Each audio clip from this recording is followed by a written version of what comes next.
하루 10분 디지털 경제 뉴스 디지털투데이 데일리픽입니다.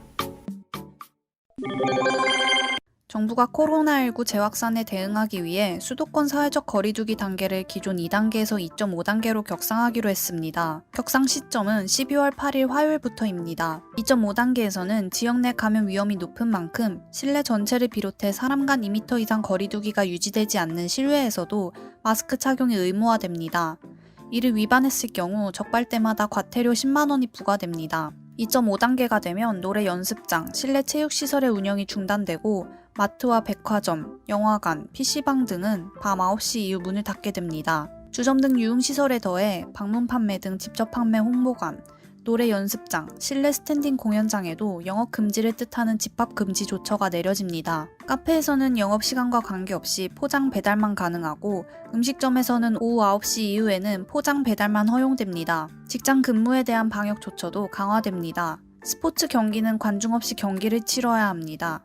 KTX 교통버스 등 교통수단은 50% 이내에서만 예매가 가능하고 등교 수업은 실내 밀집도 3분의 1 수준을 유지해야 합니다. 종교 활동의 경우 비대면이 원칙이며 대면 활동을 해야 한다면 20명 이내 인원만 참여할 수 있습니다. 이 밖에도 매년 12월 31일 밤 열리던 광화문 보신각 제야의종 타종 행사를 올해는 열지 않기로 했습니다. 이 연례 행사가 열리지 않는 것은 1953년 시작된 후 67년 만에 처음이라고 하네요. 최근 일부 휴대폰 유통시장에선 아이폰 12 미니가 출시 3주 만에 공짜폰으로 불리는 장면도 연출됐습니다. 이 통사들이 아이폰 미니 공시 지원금을 높인 가운데 휴대폰 집단 상가 등에서 불법 보조금이 더해지면서 아이폰 12 미니가 공짜폰 마케팅 대상이 되는 사례가 생기는 것인데요. 이 같은 상황 속에 단통법 실효성 논란이 달아오르는 분위기입니다. 단통법이 시행된 지 6년이 지났지만 실효성이 없다는 비판을 받고 있습니다. 단통법으로 인해 소비자들 선택권만 제한되고 스마트폰 가격은 계속 오르고 있다는 비판이 나오고 있죠. 최근 정부와 국회는 단통법 개정을 놓고 분리공시제 도입을 추진하고 있습니다. 아울러 보편요금제 법안도 다시 논의가 되고 있습니다. 보편요금제는 월 2만원의 음성통화 200분, 데이터 1GB를 제공하는 이동통신요금제입니다. 이동통신 3사는 정부 개입은 이 통사의 재산권을 침해하는 것이라며 반대하고 있습니다. 정부가 통신요금을 지정하는 국가는 전 세계적으로 없다는 것이죠. 또한 보편요금제가 도입되면 사실상 정부가 적정 요금을 결정하게 돼 통신비 책정에 개입하게 된다는 입장입니다.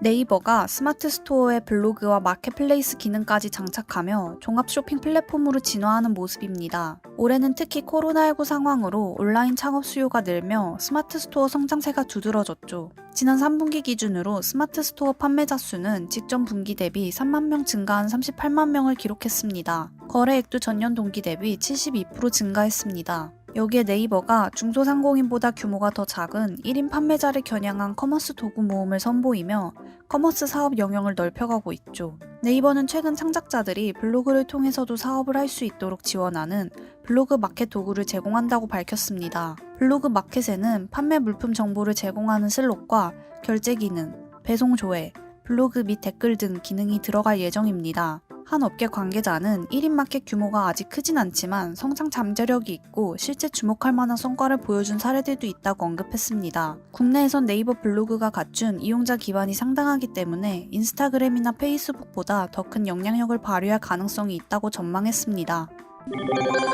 오는 10일 전자서명법 개정안 시행으로 공인인증서 제도가 사라집니다. 일부 소비자들 사이에선 내가 갖고 있는 공인인증서는 못 쓰는 건가 하는 질문도 나오고 있죠.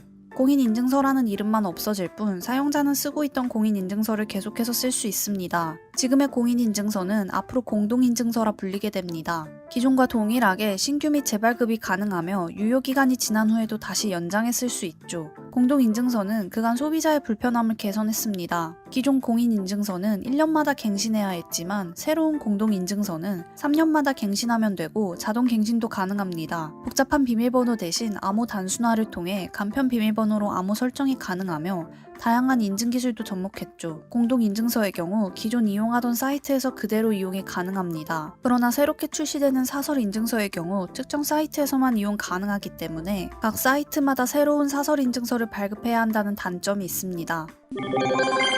코로나19로 해외여행과 항공편 이용이 줄어들면서 그 여파가 금융권에도 미치고 있습니다. 금융회사들이 환전센터를 축소하고 여행, 항공, 환전 관련 서비스를 줄이고 있는 것으로 나타났습니다.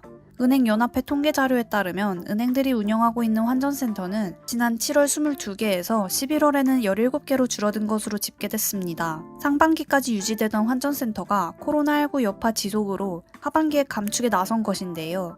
앞으로 환전센터가 더 축소될 수도 있습니다. 다른 서비스도 영향을 받고 있습니다. 신한, 우리, 하나, KB국민은행 등은 올해 7월부터 아메리칸 익스프레스 여행자 수표 판매를 중단했습니다. 또 IBK 기업은행, 우리은행은 환전거래 고객에게 제공하던 해외 여행자 보험 무료 가입 서비스를 종료했습니다. 그 외 여행, 항공사 이용 특화 카드들이 단종 수순을 밟고 있죠. 인천공항 공사에 따르면 올해 10월 인천공항 전체 이용객은 19만 7천 명으로 지난해 같은 기간에 비해 약 96% 감소했습니다. 올해 누적 이용객도 1142만 3천여 명으로 지난해 같은 기간에 비해 80% 줄었죠. 금융권 관계자들은 앞으로 여행, 항공 관련 서비스와 상품들이 더 축소되거나 중단될 것으로 예상하고 있습니다.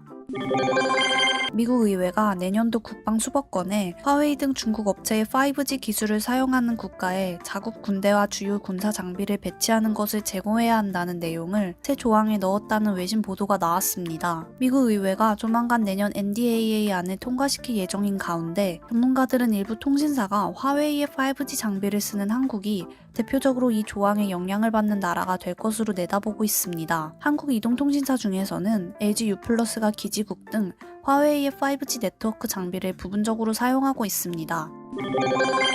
일본의 소행성 탐사선 히야부사2에서 분리된 캡슐이 6일 회수됐습니다. 일본 우주항공연구개발기구는 소행성 류구의 내부 물질이 담긴 것으로 보이는 하야부시2의 캡슐이 이날 새벽 호주 남부 사막에 착륙했다고 발표했는데요. 캡슐을 분리한 하야부사2는 앞으로 11년 동안 100억 킬로미터를 더 비행해 다른 소행성에 착륙을 시도할 예정입니다. JAXA는 회수한 캡슐을 현지에 설치된 본부로 이송해 가스 분석 등을 실시한 뒤 항공편으로 일본으로 운반해 전용 시설에서 개봉할 예정입니다. 질은 40cm 크기에 이 캡슐에 담길 수 있는 소행성 물질의 질량은 0.1g 정도입니다. 학계에선 하야부사2가 가져온 소행성 내부 물질이 46억 년 전과 비교해 변성되지 않았다고 보고 생명의 기원과 태양계 탄생의 비밀을 푸는 열쇠를 제공할 것으로 기대하고 있습니다.